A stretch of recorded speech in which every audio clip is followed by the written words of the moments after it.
of the United States of America, and to the republic for which it stands, one nation, under God, indivisible, with liberty and justice for all.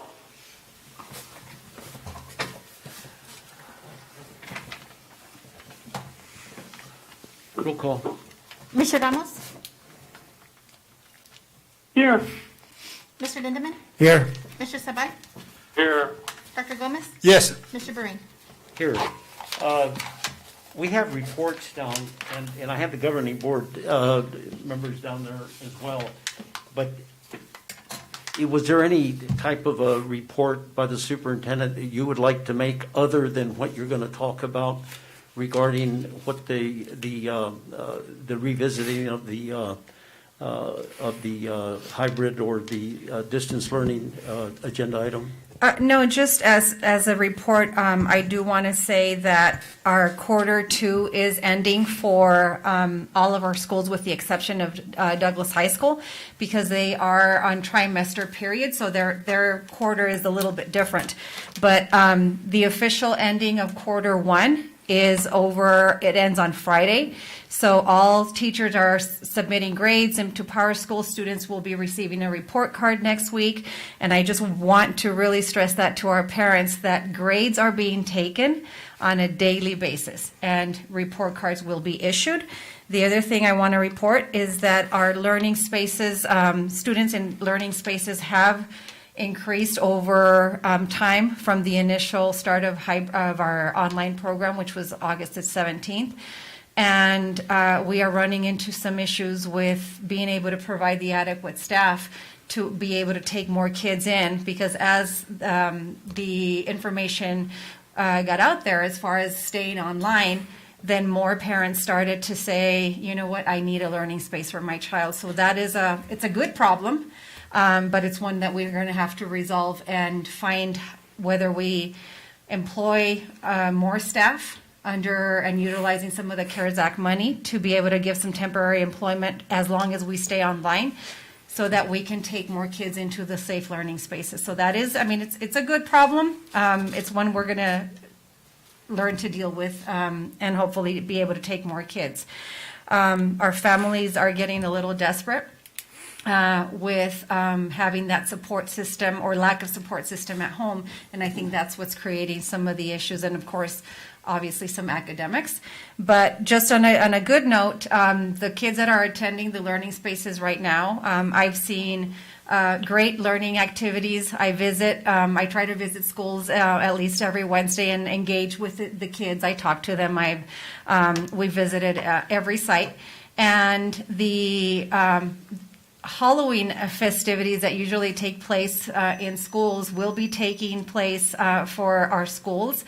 I've talked to several principals when I visit them, and they're going to be dressing up. They're going to be doing something that is adequate and appropriate and still within the safe guidelines for the students that are attending the learning space. And I believe every school, at least in the elementary and middle school, will be having a virtual Halloween dress-up day, I believe on Friday, too, for those kids that are attending at home. So we still want to make school fun. So that's as far as a report I have. Okay, good. And while you were on some of the items you were discussing previously, and talking about the end of the semester and grades and so on, we're at the last, are we in the last week of October? Yes, sir. Correct. So then, Well, it's October. The second to last week. Yeah, yes, Second to October last week. 26th. Yeah, so starts Monday. we've got one more week to go, other than this one in October, Yes. and then we're looking at the Thanksgiving break, which would be from the way it's normally done, Thursday through the Thanksgiving, and then we come back, and this is for future reference when we get back to the item that you're going to report on. So then we also have in December. Then we have, of course, the traditional Christmas break until over the New Year. So we're not looking at too many school days between now and the end of, let's say, until Christmas break, right? Yes, So we I have- want to just be thinking about that because Yes, I think in November we have, if you remember, we had to change our calendar. So normally kids would have that Wednesday before Right. Thanksgiving off, and so would the staff. And unfortunately, in order to make up the instructional days, we had to take that away. So there's actually November, there's 3 days off, and that's the Monday, a holiday, veterans, and then it's a Wednesday. a Wednesday, and then the 2 days for Thanksgiving, and then you go into the Christmas break. So.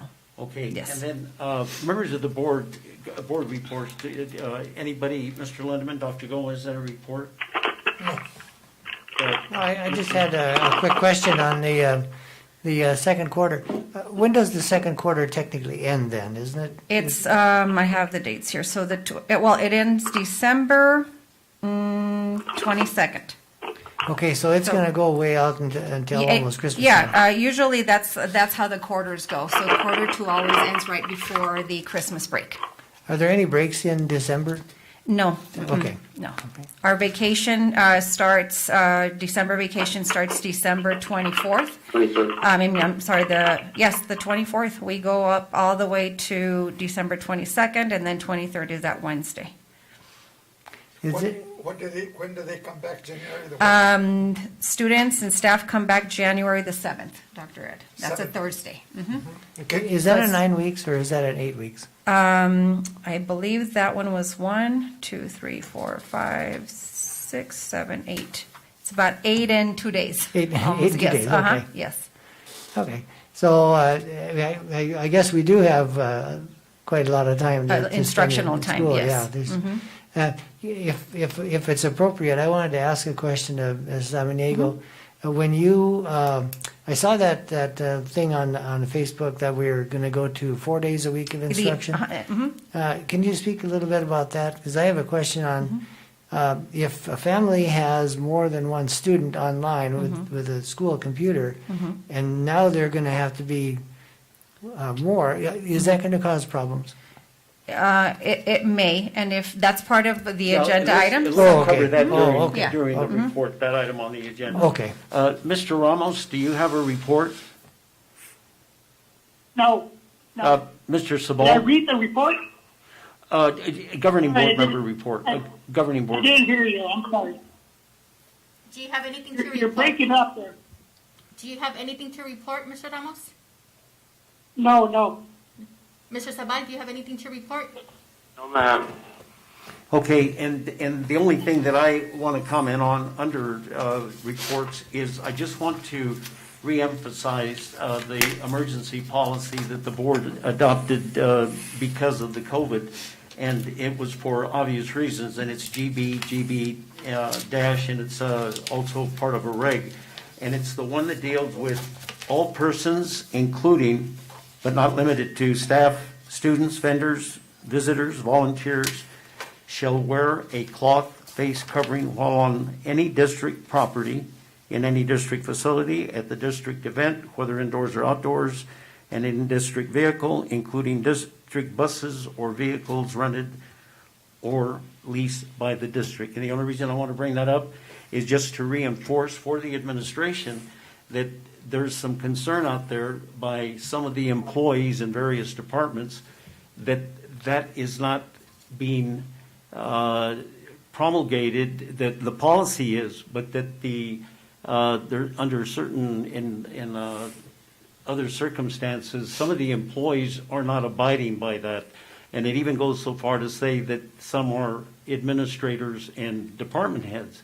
So I just want to say for all those people that have expressed a concern regarding that, we're just reemphasizing the fact that it is a district policy, and that for obvious reasons, sometimes people, especially if they're subordinates, aren't going to object or comment about somebody in a higher level position than they are, especially if that person's a supervisor and they're going around not wearing a mask or not enforcing it. So we just want to revisit that for a second, no discussion, but just to restate that so that the administration is fully aware that there are employees that are vitally concerned about the fact that in some areas that is not being enforced by the administrators, okay? And Mr. President, if I may mention also there, the citywide mask mandate is still in Still. effect. Yes, it is. also. The city just reaffirmed that? Yes, we did, so thank you. Okay, so that's also a city mandate. Okay, so that for all those people that have been concerned about that and have not felt it appropriate for obvious reasons, especially if you're a subordinate, that you didn't want to mention it to the supervisor or administrator, we're re-emphasizing that this morning. Mr. Okay? Gray? Dr. Gomez. Just a question, Anna. Okay, let's say, for example, that that I'm a parent, I want to go to the high school to talk to Mr. Walker or whatever. Is there somebody at that little gate that's going to make sure that I have a mask on? Yes, there's always a security at that, the little shack at the very beginning. There's a sign-in sheet, and there is somebody there to make sure that you are wearing the Wearing a mask. mask. Okay, good. Okay, is that it for reports? Thank you, board members. Call to the public. Ms. Samaniego, do you have anything? Yes, we have two comments. Okay, this one is, I request permission to address governing board, and this is from Mark Moen. I don't have an address here, but he is a Douglas, back, okay. A Douglas resident, and also an employee of our district.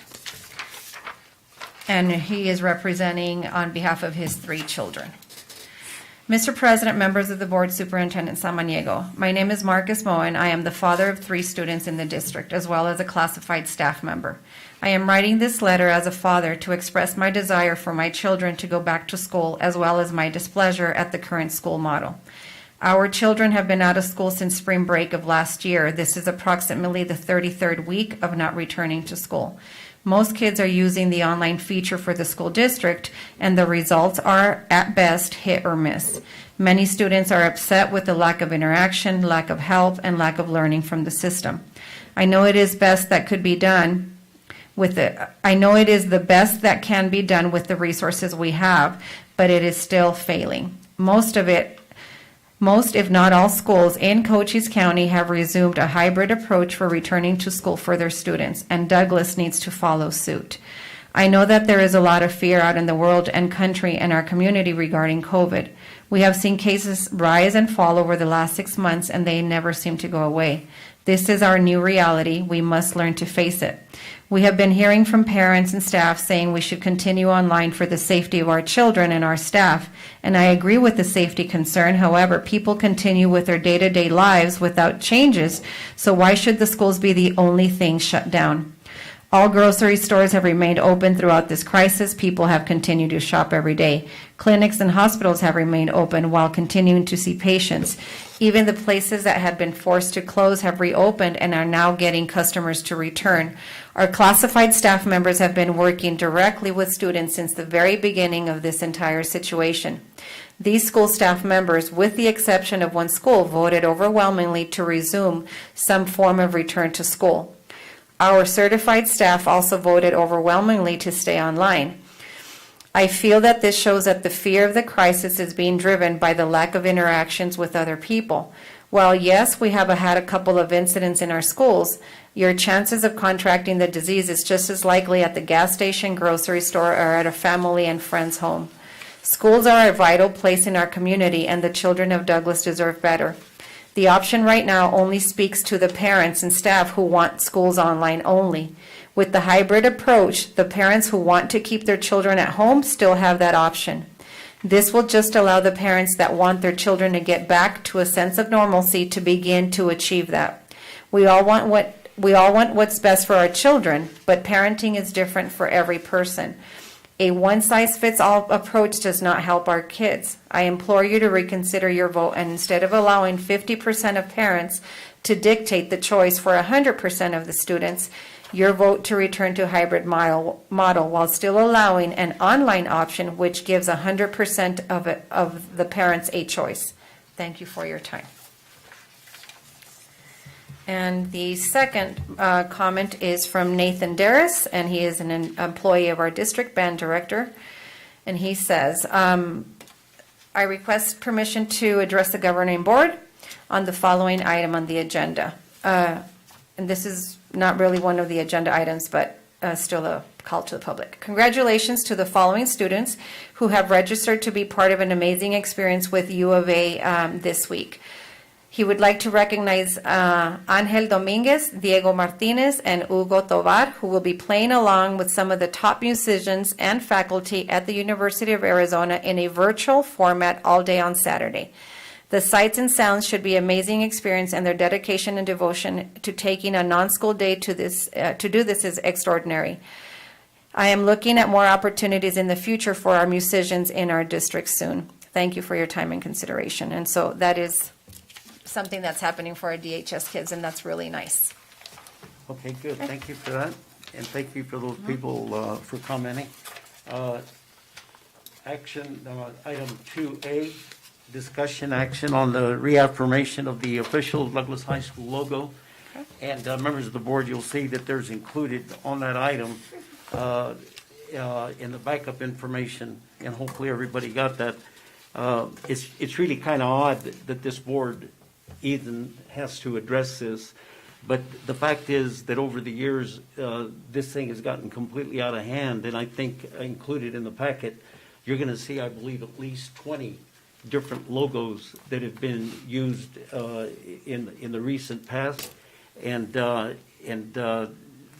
what's happening is that independently and arbitrarily, even with coaches, in ordering equipment and anything that has to do with whatever that particular activity is, that they've been arbitrarily selecting. At one time, it was colors, and I think that the board 4 or 5 years ago had to come back, and I think Mr. Walker came back to also reaffirm what the official colors were, because there was such a variation being used.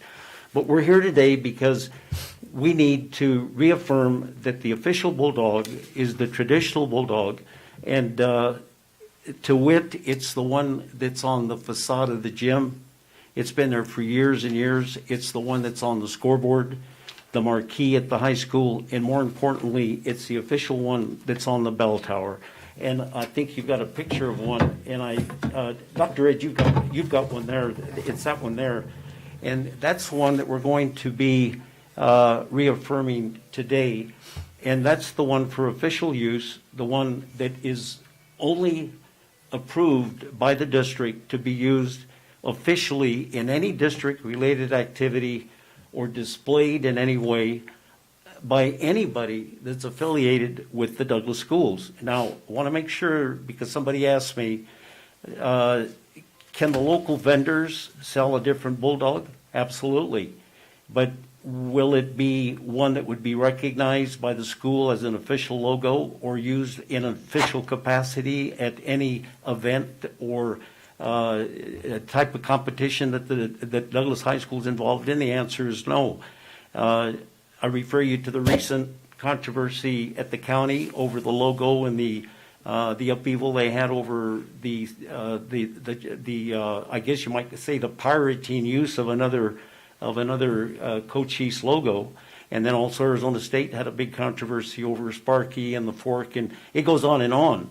But the point being is that we officially reaffirm that it's this one, and that's the one that the administration enforces the use of, and anything under the auspices of the Douglas Unified School District, and that includes PTSOs and anybody, if they sell it as an official representation of the Bulldog image, that this is the one that's going to be officially the one that's authorized by the district. So Dr. Ed held that up, and here's another, here's a picture of the same one. And so let's just make sure that the administration deals with that now, and hopefully there isn't any capriciousness in the use of the Bulldog, and however it's promulgated through the district as far as how it's displayed or represented by our athletes or athletic department. So with that,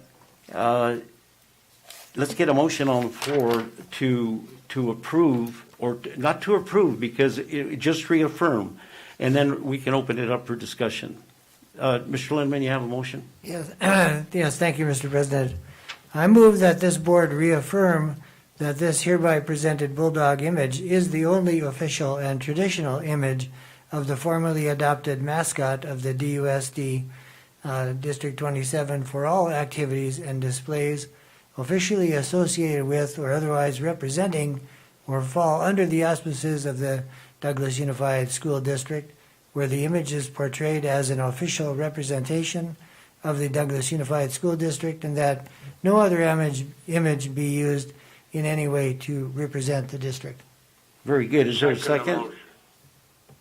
Mr. Sabal? Mr. Sabal, second. Discussion, members of the board. Yes. Dr. Gomez. And this is not really discussion because I'm in perfect agreement, but the thing of it is that where it really has to be emphasized is in the supplies that the DECA store sells. You know, that they're using the correct logo. Yeah, and that's the reason I alluded to that earlier, and you're absolutely right, because we want to make sure that our vendors, and I'm not talking about the vendors to the district, and Mr. Soto's fully aware that any vendor to the district, Russell Southern, Wilson, Spalding, anybody that is involved in the vending of athletic equipment, that this is the only bulldog we're going to recognize. However, we can't control private businesses. Right. And if they want to sell a bulldog and the students want to buy it and wear it off campus or wear it on campus, that's up to them. But what we're doing is we're saying that on our uniforms, on anything that's representative officially of the Douglas School District, it has to be this one. We can't control the private sector on that. Mr. President, I had a couple of concerns also. I'm in agreement with all that, but the ramifications now, PTSO selling things for with Bulldog, oftentimes you're not able to order specific bulldogs. You just have to have the stock that they have available. So I am wondering if that would cause some consternation. And also, do we need to replace the decals on all the helmets now and things like that that's been in use? There's another expense. I don't know if the district is ready to incur. Well, officially, PTSOs are officially part of the Douglas School District because all of their policies, their activities have to be approved. And actually, it's supposed to be done on a yearly basis according to the statute. But they are an official representative, so it would be advisable and wise of them to just sell this one. I can tell you that I was 2 years ago at a all-class Douglas High School reunion, and there was many people there. And some of the students were there selling panes of different bulldogs, and they showed you a pane of maybe 4 different panes of whatever you selected to come up to the table and said, which one do you want? None of them was this one. And truthfully, and when it was going around the room, the MC got up, actually a former student of mine, and he said, what happened to the bulldog? Which one is it? And because they asked him to, say the kids are going to be going around selling the bulldog for a fundraiser. And so it was so confusing. But the point being that the PTSOs have to do whatever is just, they have to follow district policy in whatever they do. So they would be wise only to try to sell that one. So we're not we just want uniformity, and how many flags can an organization or a country have? And we want to make sure that when they see that bulldog, it's a Douglas bulldog. There's other bulldogs in the state. Safford is for one, and theirs is completely different from ours. But anyway, Mr. Bahrain, if I may, I just want to make sure that the motion made is specifically saying that this is a Douglas High School official bulldog or official logo, because I'm not sure if we're saying this is a representative of DUSD 27. So I just want to clarify that. well, if you say, and I believe that the motion said by Mr. Lindeman, Okay. that it is representative, anything that represents Douglas Unified School District, it's that bulldog. If that representation or an image of a bulldog is to be used, it is that particular one. Okay. Okay? Any further discussion, Mr. Ramos, Mr. Sabal? No, thank you. All right. Okay, Mr. Lindeman, you have a copy of that motion for Alma? Yes, I do. Okay, great. Okay, we have a motion on the floor. Roll call. Mr. Ramos? Yes. Mr. Lindemann? Yes. Mr. Sabal? Yes, Dr. Gomez? Yes. Mr. Berry? Yes. Item 2B, discussion action, if needed, in the district learning plan update. And I think that is more to have the administration bring the board up to date based on the remarks and comments that were, and the discussion that took place last week regarding that, especially the improvement and the augmentation of the instruction time in the classroom, and I think that's specifically what you're going to Yes. update us on. Yep. Correct? Did you have a comment before that, Dr. Gomez? No. Okay, go ahead. Okay, just want to clarify for everybody, there was a little confusion even amongst our staff based on the decision made last week and then the asking for a weekly update. So just to clarify for everybody, this board has made the decision to continue our online instruction until further notice, with the possibility of, giving either weekly updates or regular updates to our governing board, so that they can take a look at whether a decision can be changed or not. But as it stands right now, we are continuing our online instruction for all students. As mentioned before, there are still learning spaces being provided. The challenge we are facing is obviously having the adequate number of support staff to supervise the students. I will tell you that, for example, Joe Carlson is up to about 70-some students in the learning space, and their learning space is in the cafeteria or the multipurpose room. That's where kids eat at lunchtime, and their other room is a library. So some of the numbers are increasing, obviously for very appropriate reasons for parents, either academics, lack of parental support, and or lack of just internet or devices could be one of the reasons. And so that's why we've seen an increase in numbers since the board made the decision to stay online. So that is still a possibility. And as I sent out parent communication, and we did a Facebook blast, a website blast on every site. And the letter does indicate that the board made the decision to go online, and what modifications we are planning on having now that we know we're going to stay online a little bit longer. And as you know, the number one concern I had was obviously the academics and the academic growth for children. So a way to do that, as a discussion from all our three subcommittees, was obviously the need to increase our instructional time. And there could be many variations of how we increase instructional time, but obviously the need for the students to have virtual contact with their teachers as many times during the week as possible would allow for that increased academic and instructional time with their teacher. So the recommendation, and what we'll start doing as of October the 26th, which is next Monday, is that students, instead of having that virtual meeting with their teacher twice a week, are now going to be meeting 4 days a week. And that's Monday, Tuesdays, Wednesdays, and Thursdays. For our elementary school students, kids will be in school from 8 to 2:30, which are the regular times for K through fifth grade. Obviously, that doesn't mean that the kid is sitting in front of the computer without a break, without a lunchtime, or stuck to a computer from 8 to 2:30. And so obviously the teachers have their English and their reading and their writing and their math and some type of, physical engagement activity that needs to be taking place, along with our response to intervention, which is called RTI in the afternoons, and targeting our ELD students or even our ESS students. So those elementary kids will all be joining in with their teacher all at once, 4 days a week. On Wednesdays, it is still considered a remote learning day, full of academics, required attendance, teacher office hours, where students or parents can communicate with the teacher, meet one-to-one with the teacher virtually or on the phone, or communicate by email for that support. So school is still, and has always been since August 17th, 5 days a week. We're just increasing that, I want to say, one-to-one virtual contact with the teacher and the student.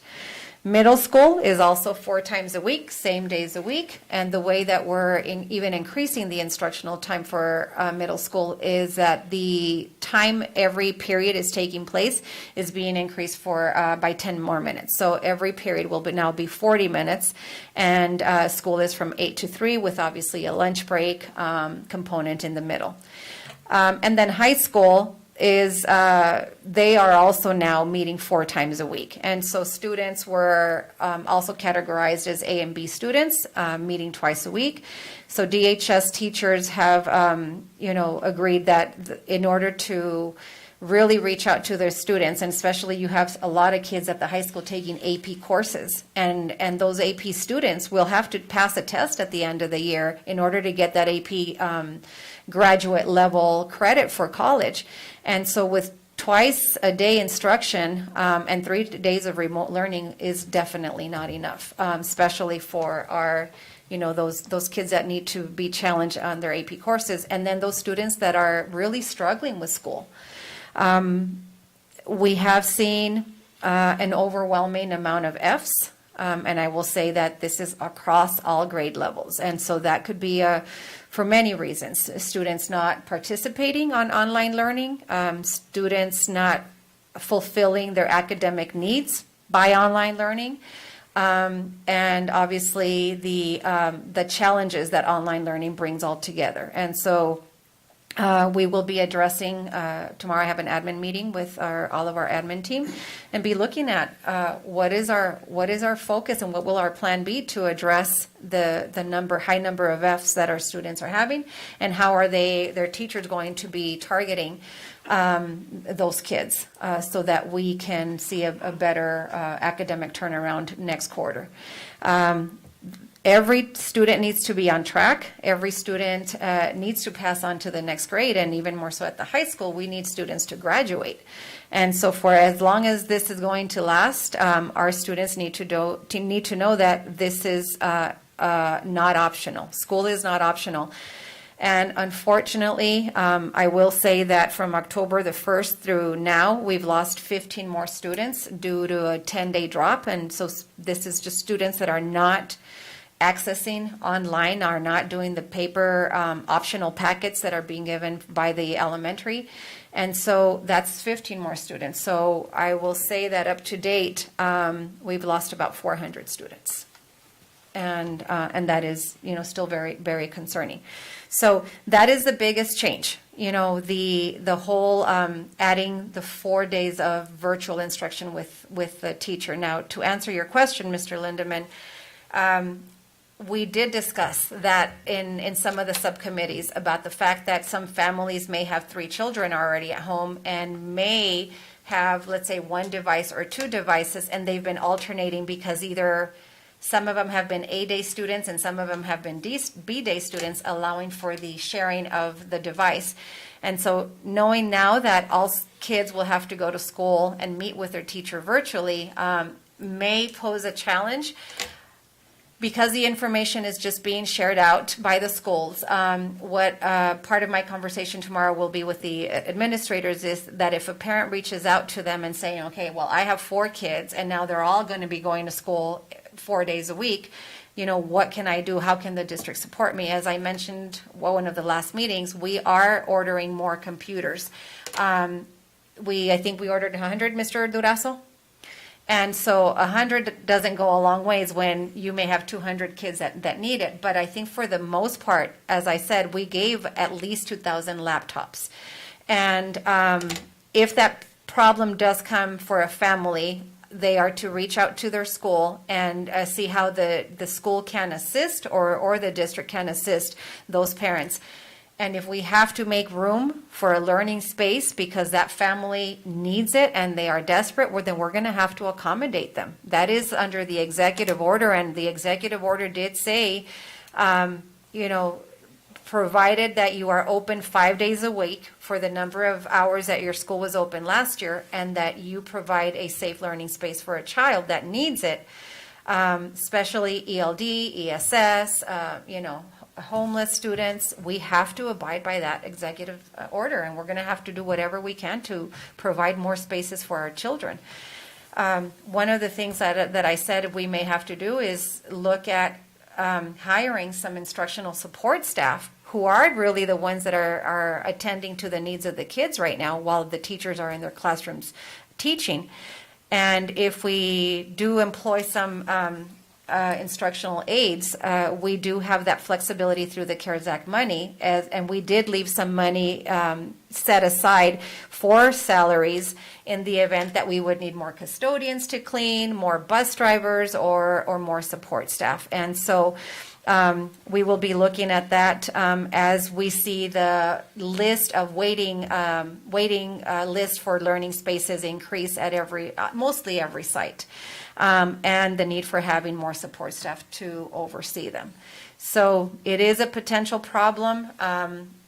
We haven't heard yet from, at least not that it's been communicated to me, but I'm sure that the schools will be getting some phone calls, and we will have to address and how we can support the families. And so it is a potential challenge. But the fact that kids will be increasing their teaching time and their learning time with their teachers, I think it's going to be a big plus. Elementaries, schools, and I've heard from parents, is my child going to be in front of the computer all day long? That is a challenge. And so elementary kids, I've heard from, my eyes hurt, I get headaches because I'm in front of the computer all day long. And I did a little bit more research this week on elementary schools, and the schools that I reached out to, and even my own family members who are in the Phoenix area, they have been, when online school started for them, they were online 4 days a week. And I think one of the things that we had planned for was the AB rotation schedule, thinking that we were going to start hybrid. And that's how we started, and we continued with it. So now increasing the instructional time it's not going to be impossible. I think the elementary teachers are getting very creative in figuring out ways for the lower level grades who may potentially get a little bit anxious about being, in front of the computer for a little bit longer than they have been currently. So overall, we're staying online. We're increasing the instructional time, providing continued support during that Wednesday remote learning day. And the other change would be moving forward is that my recommendation is that all teachers are asked to come back to work on site. The flexibility that was afforded to them was intended really for that first time around, and it was not something that had to be done by no means.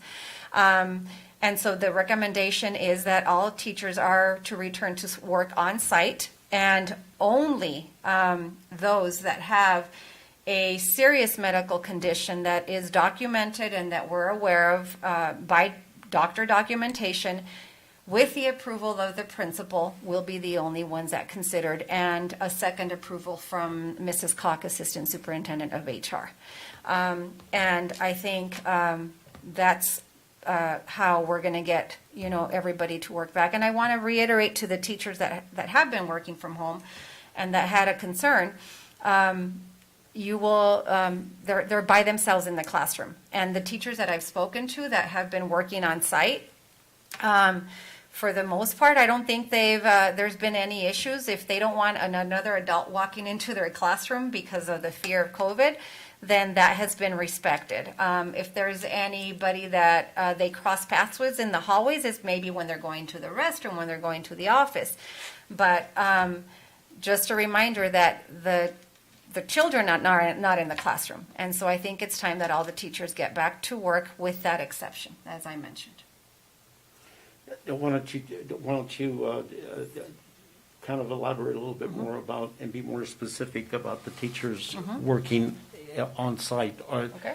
What are the exceptions, if any, administratively are going to be made, or is going to be the criteria for you to determine with the building principal whether or not they need to or Well, they I can think, remain? I think the criteria this time around will be more geared towards their medical condition or illness that they may have. Because we did have a lot of teachers before that may have stayed home because of, let's say, a child care issue, or they were, afraid of their own children not having somebody to watch over them, a concern for like a spouse or somebody that lives with them, or a grandmother or whatnot. But so I think the consideration and will be really about the employee.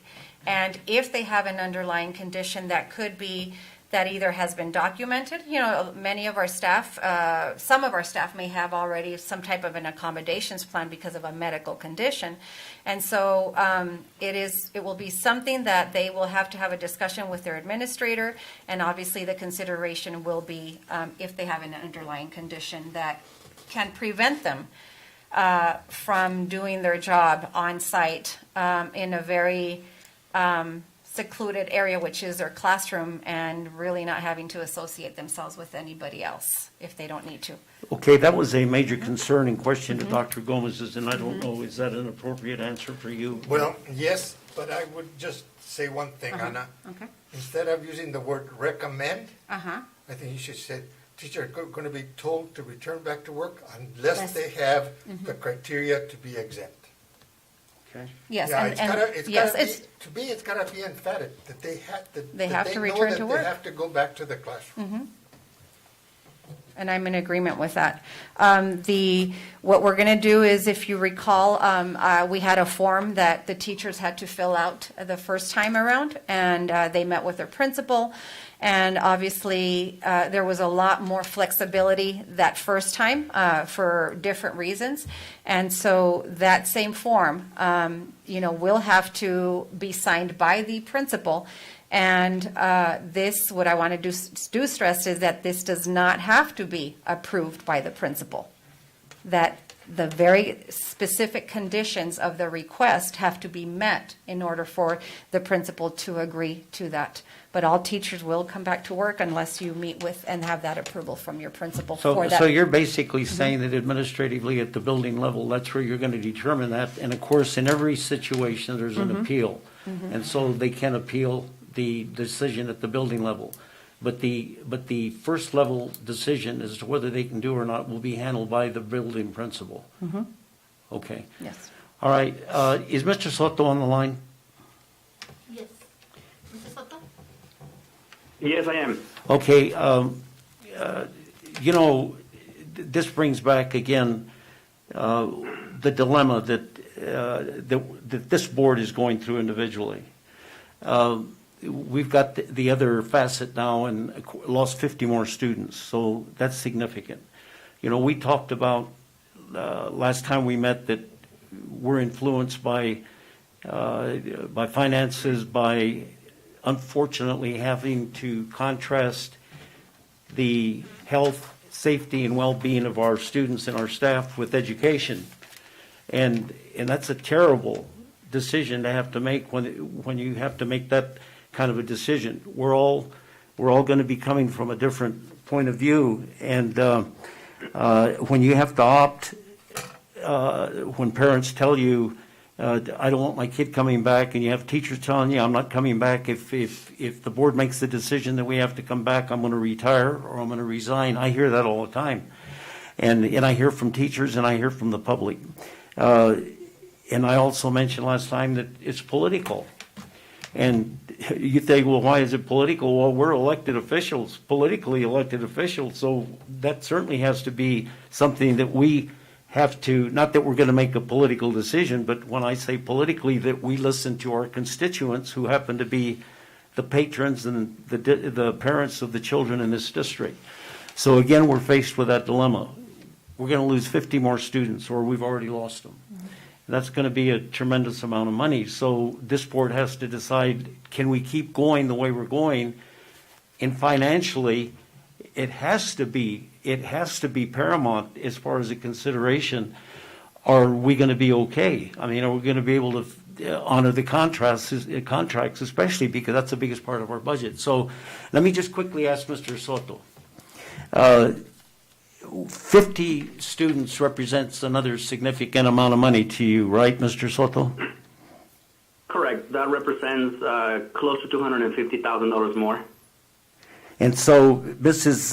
Samaniego just said that if we continue going the way we're going, that she's looking at more classified support help. When you look at your budget, just so that this board understands, because we're the ones that are making the financial decisions, when you look at your budget, you lose 50 more students on top of the ones you've already lost. And then can you reconcile hiring more people because, and I'm not saying that it would be a wash, but because there are certain certified areas you haven't had to hire. Is that something that's uppermost in your mind when you look at that budget and the finances? Yes, of course. I mean, it's something to really look into and consider. But also, what I want the board to understand is that what Mrs. Samaniego was talking in regards of hiring people, these monies are coming from the CARES Act monies, and those are monies that are not included on the M&O, which is where we have all of our employees, almost all of our employees paid from. So. And the board also knows that we do have a lot of vacancies right now that are from the M&O that are benefiting on a way this loss of students. I also reported last time that I need to do a budget revision probably in the next month, that it will give us a much better picture of how we're doing financially. Like you say, Mr. President, yeah, it is worrying, and we have to worry about finances. But at this point, I wouldn't think we're in the panic mode yet. We still do have those reserves monies, especially from the CARES money that we can utilize, especially if there's a need of having a lot more support in the classrooms, even if it's classified or certified employees. But we can certainly utilize those funds. Okay. That are not going to affect the M&O side. Okay, as board members, we keep making decisions on doing things that have far-reaching effects, but we can't be oblivious to the finances and how it's impacting the budget, what we're doing, because we need to continue to, we're going down a parallel rail, and we're making sure that we're doing what we need to do with our obligation to the students and staff, but yet we have to make sure and be totally aware of what we're doing financially at the same time. It's Anna, it's totally unorthodox what we're doing. It's disruptive. But we've got to make the best decisions based on what we know and how we deal with things according to what we feel is in the best interest. So I don't know that we need a motion, because I think your report is pretty thorough as to what you're going to do administratively, and I think that might answer the questions of the board that they specifically had. I just might add that as long as we're going the way we're going, and also another question that I was aware of was, well, is the board going to meet every week, and they're going to decide from week to week? And that gives a feeling of unstability to the staff. And I think we need to make a statement today that the intention, unless the board disagrees, of the board, based on the recommendation, is that, so it won't be any more disruptive, is that we continue to do this unless there's some unusual circumstances come up until after the holidays, and I mean Thanksgiving and Christmas. So we'd be looking at the second semester, and that way the teachers, whether they're in agreement or not, would say, well, at least we know that our lesson plans and our preparation is based on long-term rather than week to week, and the board's going to decide what they're going to do. So I don't know if the board has any, wants to pursue any discussion on that or not. Mr. Lindeman. Thank you, Mr. President. I don't know as we need to have a meeting every week because we're having, this update, and unless something does come up, of course, Right. then a meeting can be quickly called. But I think we've already done our due diligence, as far as meeting updates. So I don't know if we have to meet every week. I did have one quick question though of Ms. Samaniego on this. How are the instructors, the teachers going to communicate the new scheduling to the students on Monday? Yes, the school principal, along with their teachers, are going to have to communicate this. And so one communication is obviously from the school principal, and then the school teacher has to individually, I'm assuming, will be inviting and notifying the kids. Because in order for you to join in your Google Classroom, you have to receive, that invite. And whereas an A student was receiving their Google Classroom invites on Mondays and Thursdays, now they need to get it Monday, Tuesday, Thursday, Friday. And the same thing will be for the B students. And so, yes, that communication will come from the school site and the teacher. Okay, I was just concerned that some students may be caught off guard since they're used to Yes, and what it we're may doing be. now. And I think that is a conversation we're all aware of, that the Okay. first week may be having just to remind students and even the parents a few times that now their kids have to log in, the 4 times a week. Okay, thank you. Dr. Gomez? Yes. Just two thoughts. The one is that it was kind of, I don't know how to say it, bad news or whatever, that Ms. Samaniego gave about the number of students that are, that have gone away from the district. But I'm just wondering if those, because I think she made the comment that it was because of non-participation, which means then had they been in school, even on a hybrid, they would have been participating. They would have been there sometime, and who knows if we would have lost that many. Number one. And then number two, and this is really sad, is that she said that there was a preponderance of Fs. Now, I think the board is very cognizant of the fact that they don't want any infections to occur in school. And I understand that. And you can feel that way. But I tell you what, we are not doing our job as a board if we are going to fail that many students in 1 quarter. That is sad. And that's why we need to go to some form of hybrid. If you don't want an infection on your conscience, I'm sure you don't want that many F's on your conscience either. Mr. Ramos, do you have any comments or any discussion regarding Ms. Samaniego's or anything that was being discussed here now? No. No. Okay, did Ramos say no as well? No. Yes, deposit now. Okay. As long as we're on this topic about attendance too, the other thing that has to be mentioned is the status of athletics. And that can be discussed formally because it's part of the attendance and the big scope. So it's our understanding that the Tucson, that the Pima County Health Director had issued a warning and that they cancel all high school athletics. Are you aware of that? Yes, I'm aware of what Pima Health County, and actually I I've been in close contact with Sahuarita superintendent, probably more than any other Tucson superintendent. And so the Sahuarita is continuing as planned with even football. And so there was a big, I guess, scandal over that communication from, Pima health person or department.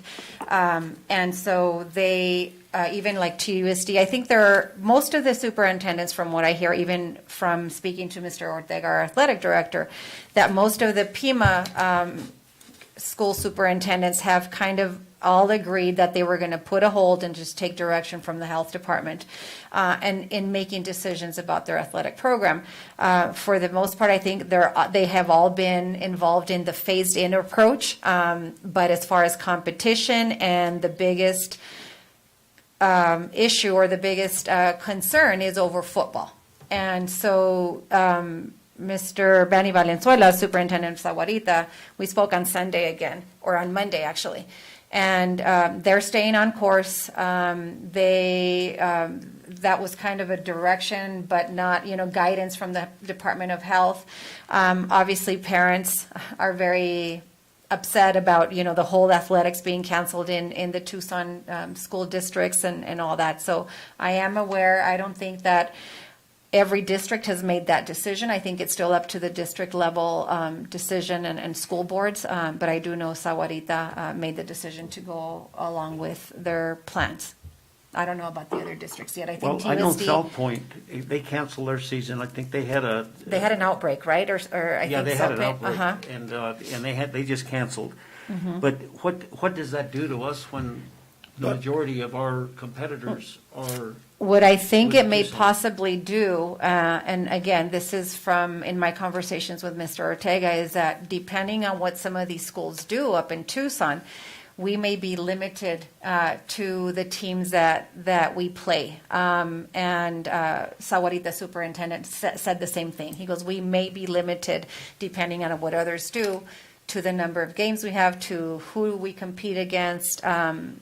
Overall, but I think the biggest concern is obviously football, and because it's the one contact sport where kids are touching each other every few seconds. I haven't had any more information from Mr. Ortega as to if our calendar has changed as of now. But with Sahuarita, we have a game scheduled for football, and the superintendent and I have been in contact because he's in the same boat as we are. And, he says, God willing, we're on track. We'll see you guys on the 30th. We're doing, like Dr. Ed's concern was our other districts, or one of the other board members, I think, had a concern whether the other districts were taking all the precautions that we are. I think Mr. Lindemann, and definitely so. He says we need to give this a chance, and of course, I think all of the schools are on some type of a hybrid instruction, and so allowing some of the sports to go on too. So what we need to do is, as I've discussed with Mr. Bahrain, and we need to either make a decision whether you give me the authority to consider, the fall sports, the winter sports now, or do we have to have that as a specific action item when we get to our November board meeting? Because some of the winter sports are coming around the corner as far as some of their preseason or pre-workouts, as like phase 1 or phase 2 workouts that were involved with the fall sports. Or are we going to take every season on its own? I don't know what direction you want to go with that, but I am in communication with both Mr. Walker and Mr. Ortega constantly. Yeah, I'm concerned that, and I'll tell you, I've seen it firsthand that our people are doing everything that they're being asked to do. I've seen it in action.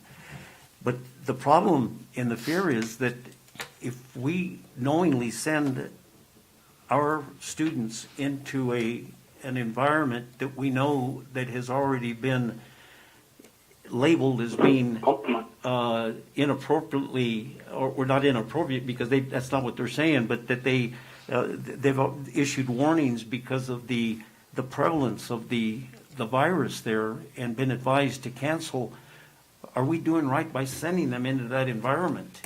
We know we're doing everything we have to, and then we expose them, or we expose them to, she's mentioning Sahuarita that isn't part of the Tucson Unified, but, and they're independently going to do what they're going to do, but that's got to be a grave concern that we do that. And again, it's part of the attendance, and it's a ramification of the attendance. So, what's your reaction on that? Mr. President, I believe that a couple of days ago or a week ago, I read in the Star that they had an article on the AIA was recommending a testing regimen for their athletes so when they go someplace so that they could catch something if it happens early, and they can do the contact right away, contact tracing. And I think that that's got to be an important part, that we've got to find a testing protocol.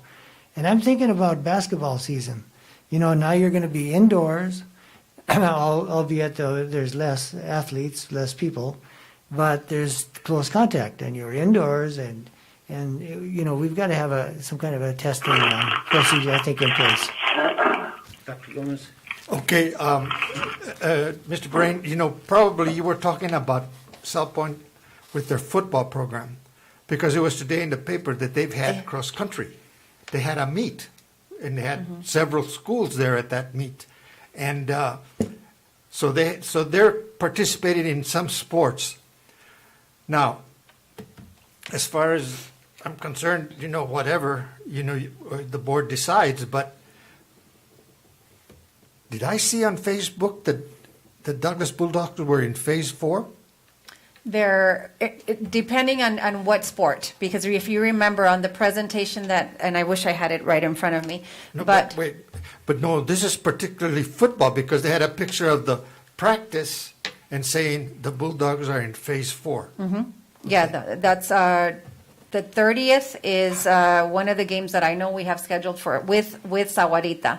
And then I don't have the schedule right in front of me, but we're approaching that phase 4. Okay.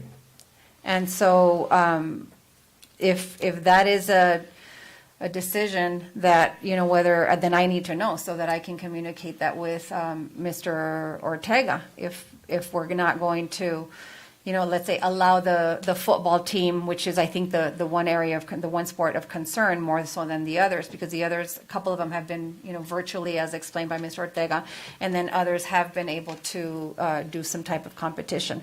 I know that Buena and Cell Point have, I think there's some of the sports are going on for Cell Point, but they have a match of some kind this Friday. I'm not sure if it's both schools together, but they're competing. Well, the question has to be asked. You know, are we gonna have an AIA schedule? Are we gonna be competing, or are we gonna be looking for pickup games? In other words, are we gonna be scrambling around trying to find a competition for a Friday? Or now, Dr. Gomez made a good point, and I was referring to football from South Point. That's what they canceled, but I think we can safely do the cross country and the other ones that were mentioned. Football is the one of concern, but if we have to objectively look at it, and is it, because we're being asked now? She mentioned earlier she wants some guidance now on fall sport, on winter sports, and that would be basketball, wrestling, volleyball. No, volleyball's already in discussion. So the point would be that I think that we need to consider is, does football continue? I mean, looking for pickup games. I think Mr. Ortega was asked last time he was here. He said he's talking to athletic directors trying to get games. I don't think they even that Tucson Unified's even got games scheduled anymore or not. So I don't know. That's administrative for right now. And I think what you need to do, and I don't want to call another special meeting. I want to give some, I think I said stability earlier to staff, especially about you're going to be doing what you're going to do and plan on it. But I I think the administration is going to need to get back to us on this thing about athletics, because it is a question now. And the next meeting is November the 4th, Yes. and that's 2 weeks from yesterday, right? No, It's a Wednesday. yeah, that's a Wednesday. And Oh, it's a Wednesday? Yes. football in specific, games competition would initiate starting next week on the 26th. Do they have an opponent? Yes, and that's what I'm saying. Sawarita is our first opponent, I believe, for varsity. And then obviously the freshmen and JV also have, I think Sawarita is coming down to Douglas. So I need to know what Well, is.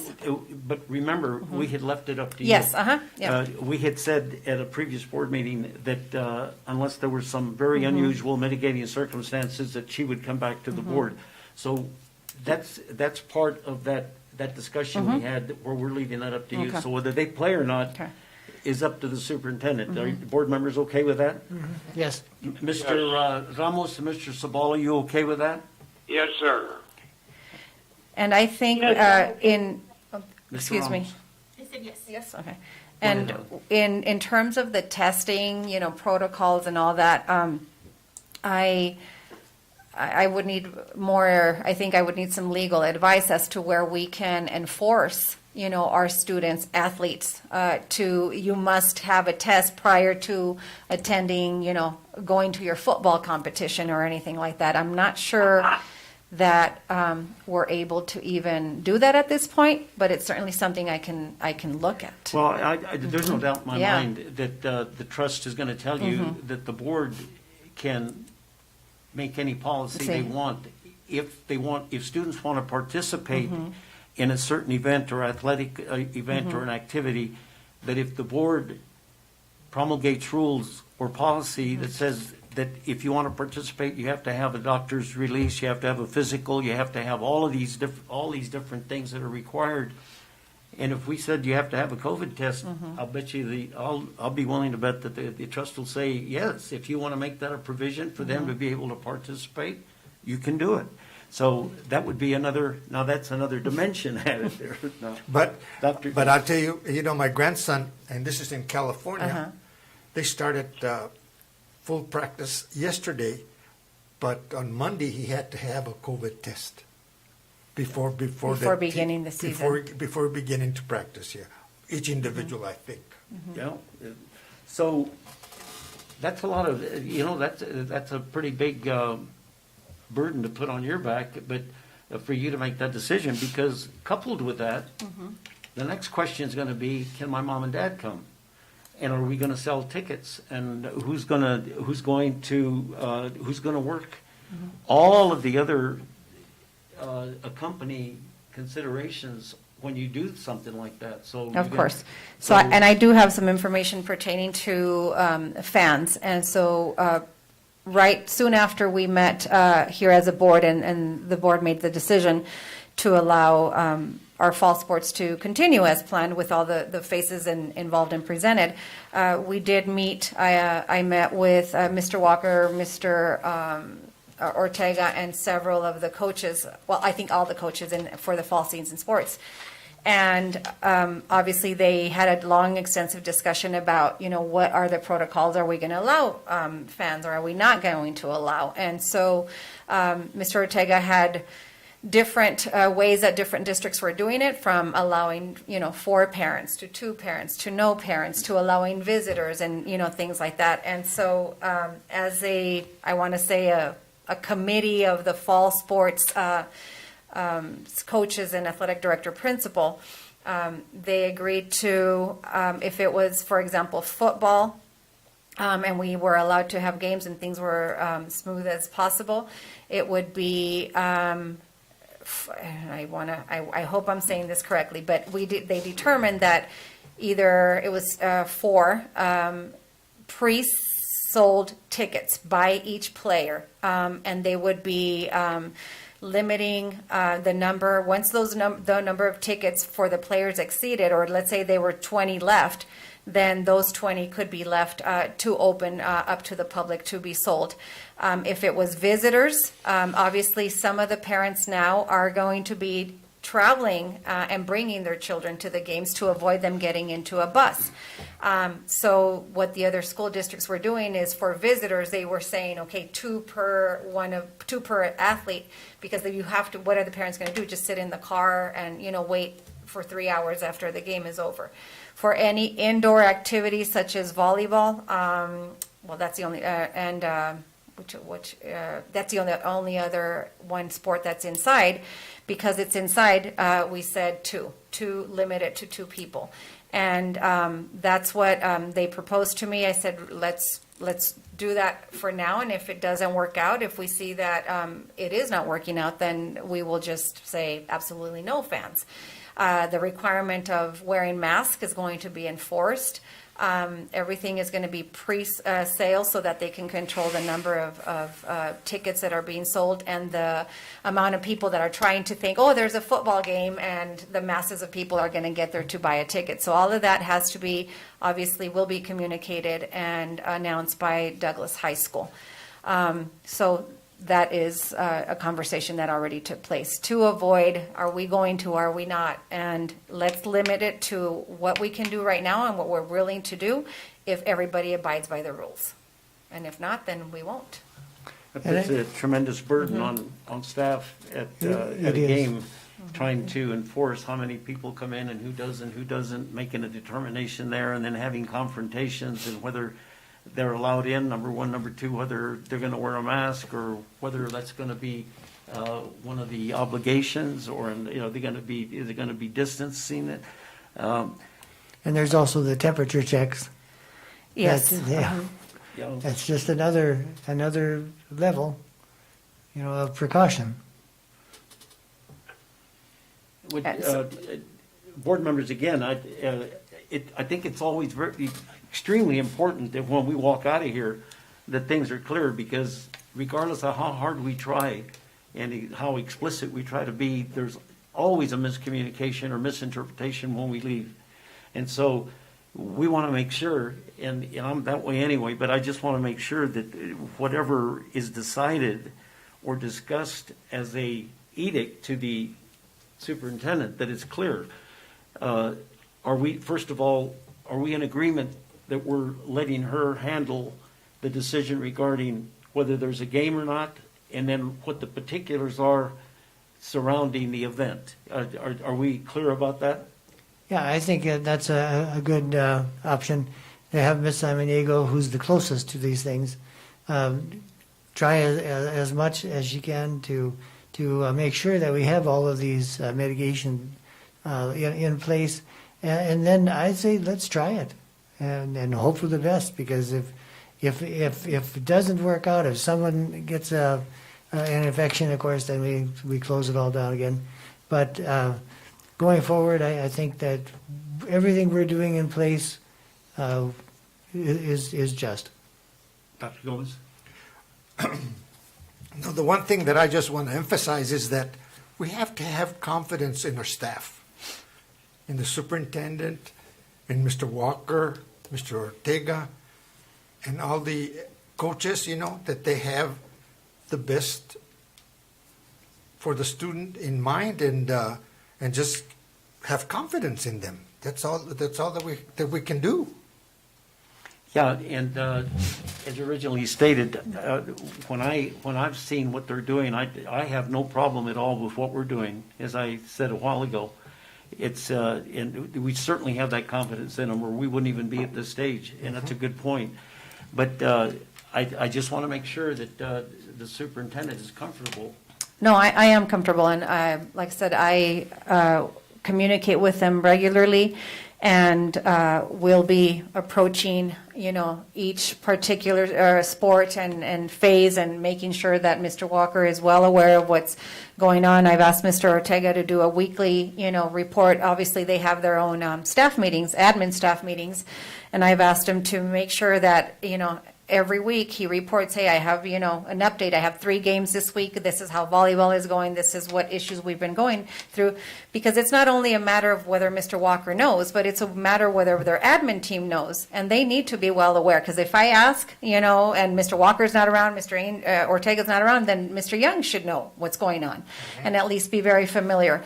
I think the other nice part about, like Dr. Ed said, is having some confidence in our DHS staff and the coaches and Mr. Ortega and Mr. Walker is knowing that it was very clear that if even the coaches didn't abide by the expectations, that this could be, a decision of mine and say, we're done. The athletes are not abiding by the requirements, the coaches are not abiding by the requirements, and it's not safe. So in moving forward with allowing some of the family members to attend, then they also need to understand. We could go the other way and just not allow anybody to be a spectator if our parents are not abiding by the expectations. So I hope that parents see this as an opportunity and abide by our guidelines, because we can easily as say no more. You made a good point about the administrative team at the high school. Ultimately, Mr. Walker is responsible for the whole show. And then you mentioned the help from a couple, Mr. Young, his assistant, and so on. Because the athletic department is not an independent department, it's part of that high school. Yep. And we have to definitely always recognize that Mr. Walker is ultimately responsible for everything. So if you want to leave that as it is, and then if board members we see in the paper or we hear on the radio there's going to be a football game, then we'll know there's going to be a game. Yes. Yep. Right? Yes. I'd say the overriding dilemma is going to be, once you make that decision about spectators, and we don't want to get back into that, but we're going to leave it up to your best judgment. And we just hope that everybody understands that within all of what we're discussing in this whole dilemma is that we're trying to do the best thing we can based on all the information we have. And hopefully we're doing what's right in the end. All right, do we have anything else to come before the board? Is there anything else you want to add? No, I just will say that if I understood correctly, then the online model or continuing our online instruction would be up until the end of the second quarter, which ends on December 23rd. But I think if I feel that even things are not going well, and I'm going to say academically, for our students, because first and foremost, we are here for them. And that I can come back or request a special meeting and say, this is the information I have at this moment. And it involves all the factors that we've discussed: financial, students, parents, teachers. Because as we've said, the hybrid model does allow for those parents to still have that option in keeping kids online. It will reduce the number of kids in our schools and obviously provide that opportunity to have some in-person instruction. But I can always call a special board meeting if I see that there's a pertinent information that you all need to be informed of as a group. Okay, and then just one last comment to just kind of reiterate again what I said earlier. For the sake of those shy, non-confrontational people that are fearful being around or being in an environment where a mask isn't being worn, please get that out, that it's a policy, and hopefully people will respect one another's safety. And again, that's for there's just too many employees that are just very, very reluctant to say anything, especially if it's a supervisor, an administrator. And we just want to reassure them that that policy is in effect and the administration will enforce it. And any infraction there, they should let somebody know. But there's always that intimidation factor. All right, do we have anything else at all? No. Members of the board, anything else in closing? Mr. Ramos, do you have anything else? No. Mr. Saval, No, sir, thank you. entertain a motion to adjourn I move to adjourn. by Mr. Lindeman. Second. By Dr. Second. Gomez, all in favor? signify by saying aye.